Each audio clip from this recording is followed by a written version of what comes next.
Friends, आज मैं आपको क्रोनिक रिकरेंट आर्टिकेरियल एरप्शंस के लिए ट्रीटमेंट बताऊंगा। देखिए, आर्टिकेरिया क्या होता है? पित्ती उछलना कहते हैं सिंपल भाषा में, कोलॉकियल लैंग्वेज में, या जिसको हम कहते हैं जुलपत्त। तो जुलपत्ती जो होती है उसको मेडिकल भाषा में हम आर्टिकेरिया कहते हैं। बहुत से लोगों को ये खुजली की बीमारी, जिसमें पूरी बॉडी में इचिंग होती है, रेडनेस आती है, स्क्रैचेस के मार्क्स पड़ते हैं, ये ज़्यादातर एलर्जीज के अंतर्गत होती है, जिसको हम आईजी लेवल्स के साथ इंडिकेट करते हैं। जब भी पेशेंट का चेक किया जाएगा मेडिकल कंडीशन, तो उसमें टोटल आईजी कंसंट्रेशंस बड़े रहते हैं। इसके अलावा इजनोफिल्स भी पेशेंट को कंपैरेटिवली बढ़े हुए दिखाई दे सकते हैं। मित्रों, जब आपको आर्टिकेरिया होता है तो आप क्या करते हैं? ज़्यादातर पेशेंट्स इसमें डीकंजेस्टिव्स या एंटीहिस्टामिन्स लेते हैं। अलग अलग नाम से लीवोसेट्रिजीन्स, अलग अलग ड्रग्स मार्केट में अवेलेबल है।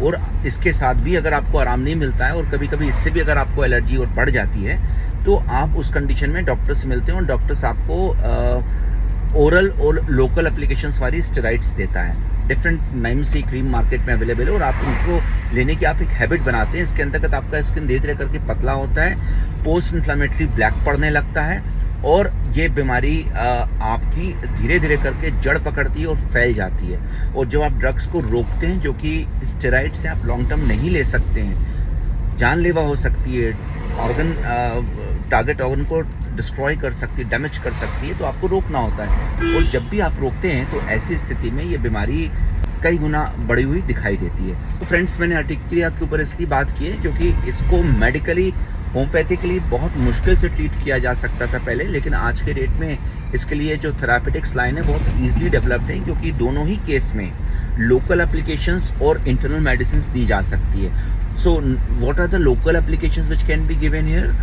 See, a gel-based application will be helpful. मैं चिकने या क्रीम बेस्ड ऑइंटमेंट रिकमेंड नहीं करता हूँ। जेल बेस्ड कौन से होम्योपैथिक थेरापेटिक्स आपको मिल जाएंगे? Gel cantharis, gel berberis aquifolium, gel graphites, gel calendula. इनमें से सबसे इफेक्टिव जेल कैंथेरिस होती है। अगर आपको जेल बेरबेरिस एक्वा भी सूट करती है, तो ये आपके कालेपन को या पोस्ट इन्फ्लामेटरी या पोस्ट लीजनल इन्फ्लामेशन या हाइपर पिगमेंटेशन को कम कर देगी। तो इस तरीके से दोनों को मिक्स करके, और कैलेंडुला, अगर स्किन में स्क्रैचेस हैं, फोड़े से बन रहे हैं, तो कैलेंडुला भी उसमें मिक्स करें। लेकिन ये देखें कि आपको वो किस तरीके से सूट कर रही है। Apply it for 3-4 days and see the reaction. If it doesn't act well, it's better not to use it. और इंटरनल मेडिसिन में देखिए, इंटरनल मेडिसिन में 3 लाइन ऑफ ट्रीटमेंट्स इसमें देखा जाता है सेकंड जनरेशन थेरापेटिक्स में। पहली लाइन ऑफ एक्शंस में हम ये तय करते हैं कि पेशेंट को ये बीमारी क्यों है, बायोमार्कर्स क्या निकल रहे हैं। उसमें थेरापेटिक्स में फिर हम डाइट से लेकर प्राणायाम और सेकेंडरी जो रीजंस हैं उनको हम ट्रीटमेंट के संज्ञान में लेते हैं। जैसे पेशेंट की डायबिटीज़ चेक करना इंपॉर्टेंट है, पेशेंट को थायराइड है कि नहीं इसको चेक करना इंपॉर्टेंट है, पेशेंट की कोई ड्रग्स पे है पेशेंट, ये देखना इंपॉर्टेंट है।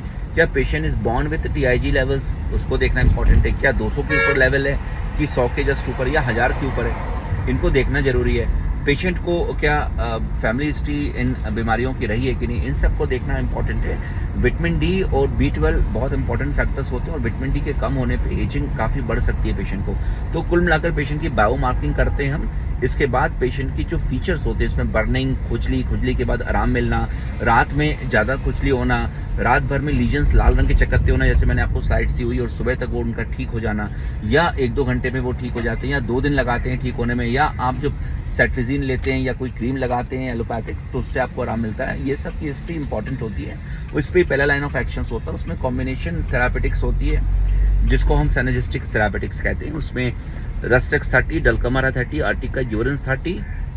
इसके अलावा सब एक्यूट कंडीशंस में मेजर डाइल्यूशंस का हम यूज़ कर सकते हैं, जिसमें arsenic 30, arsenic 200, arsenic 1 m, nitric acid 30, nitric acid 200, कैल्क्रिकाप 30, कैल्क्रिकाप 200, और बहुत सारे डाइल्यूशन जिसमें कि कैंथेरिस 30, स्कूकम चक 30, 6C, आर्टिका यूरेन 6C, आर्टिका यूरेन 30, इन सब का हम कॉम्बिनेशन का यूज़ कर सकते हैं। सेकेंड लाइन ऑफ एक्शन में कंस्टिट्यूशन हम देखते हैं, जिसमें कि आपकी केस हिस्ट्री को लेने के बाद हम कुछ मेजर ड्रग्स देते हैं और कुछ रेगुलर ड्रग्स देते हैं। इसके ऊपर तो आपको हम ट्रीटमेंट के दौरान ही बता सकते हैं, लेकिन हाँ, जो कॉमन ड्रग्स जो इंडिकेटेड होती है इस पूरे केस में, उसको वो मेडिसिन आप ये पहले वाले थेरापेटिक से आप उठा सकते हैं, जिसमें रस्टेक्स 30, डलकमारा 30, आर्टिका यूरेंस 30, थूजा 30, स्कूकम चक 30, nitric acid 30, नेट्राम्यूर 30, arsenic 30, Calcarea carb 30 और कुछ केस में अगर पेशेंट को बहुत इंपॉर्टेंट आइडियोसिंथेसिस नहीं है तो सल्फर 30, सल्फर 200 इनके कॉम्बिनेशन पेशेंट को दिए जा सकते हैं। साथ में जेल आपके लिए अति उपयोगी होगी। सो पेशेंट्स, आप इन सभी केसेस में जब भी आप ट्रीटमेंट लें तो होम्योपैथिक मेडिसिन प्रेफर करें। स्टेरॉइड्स अगर आप ले रहे हैं तो आप मुझसे मिल सकते हैं किस तरीके से उसको कम करना है, झटके से आप कम नहीं कर सकते हैं। नंबर फ्लैश हो रहे हैं, आप ऑनलाइन मुझसे अपॉइंटमेंट ले सकते हैं और असेसमेंट करवा सकते हैं। Speak to these numbers, they will tell you कि क्या फीस होती है और किस तरीके से आप मुझसे कनेक्ट हो सकते हैं। आपको पिक्स भेजनी पड़ सकती है, रिपोर्ट्स भेजनी पड़ सकती है और प्रिस्क्रिप्शंस भेजने पड़ सकते हैं। इसके अलावा आप मुझसे video call, not through phone but through स्काइपी और अदर मेथड्स, आप लैपटॉप पे बैठ के मुझसे घर पे बैठ के आप मेडिसिन जान सकते हैं और मैं आपको मेडिसिन कोरियर हमारी ऑर्गेनाइजेशन कर सकती है। तो इन सब केसेस को मेडिकली ट्रीट किया जा सकता है। आप अगर इस बीमारी से सफ़र करते हैं तो इसको आप शेयर करें। पहली बार देख रहे हैं, सब्सक्राइब करें and don't wait, let me see what best we can do. All the best, take care, thank you so much.